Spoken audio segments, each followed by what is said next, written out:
ముఖ్య అతిథిగా విచ్చేసినటువంటి కేతిరెడ్డి గారికి మా యొక్క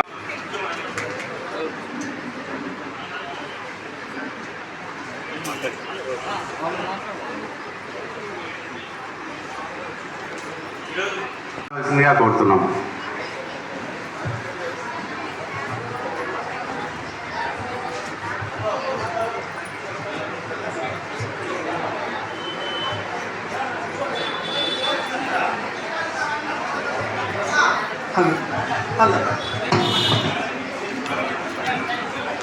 కేతిరెడ్డి అన్నగారికి ఇక్కడికి వచ్చేసిన వైఎస్ఆర్ పార్టీ అభిమానులకు నా నమస్కారాలు. నన్ను ధర్మవరం పట్టణ అధ్యక్షుడిగా ఎన్నుకున్నందుకు అన్నగారికి ప్రత్యేకంగా కృతజ్ఞతలు. మహిళల కోసం మన జగన్ ఎన్నో సంక్షేమ పథకాలు ప్రవేశపెట్టారు. మహిళలకు 33 నిర్దేశం చూపించే మన కేతిరెడ్డి గారికి ఈ సన్మానం చేయడం నిజంగా మనందరికీ గర్వకారణం.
చేశారు.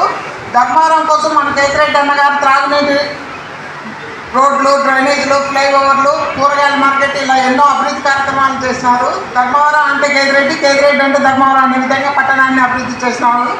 ఈ అవకాశం నాకు వైఎస్ఆర్ కుటుంబ సభ్యులంతా నాకు ఈ అవకాశం ఇచ్చినందుకు నేను ముందు వార్డు ఎలక్షన్స్ అయితేనే మన అన్నయ్య ఎమ్మెల్యేగా ఎన్నుకునేందుకు కృషి చేస్తానని నేను కృతజ్ఞతలు తెలియజేసుకుంటున్నాను.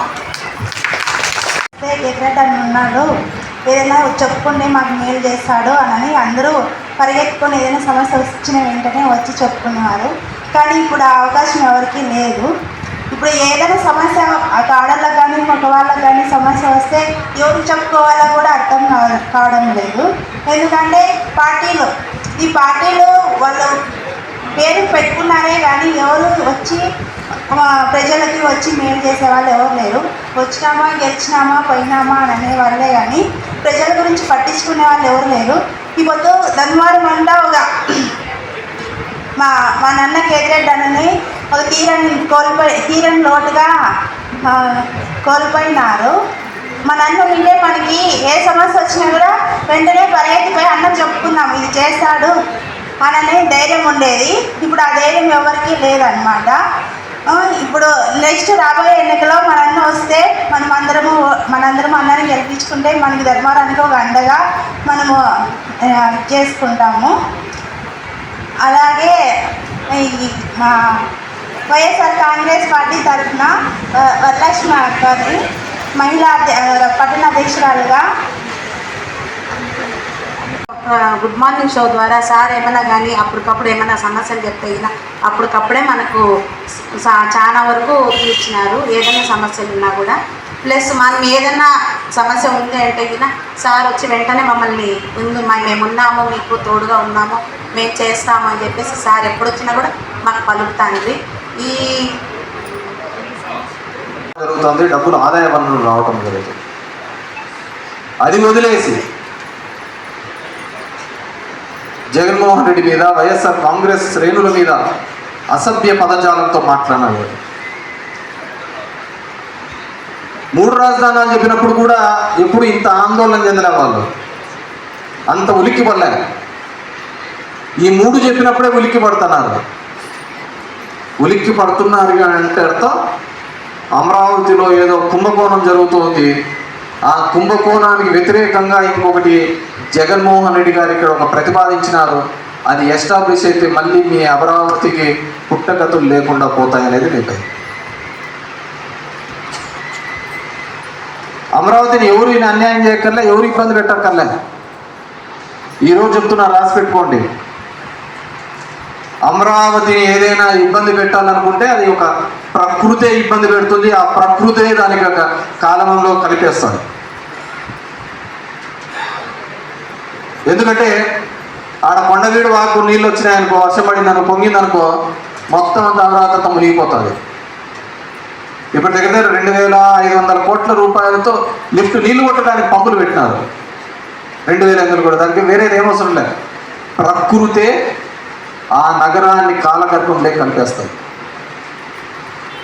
శివరామకృష్ణ కమిటీ అదే రాసింది.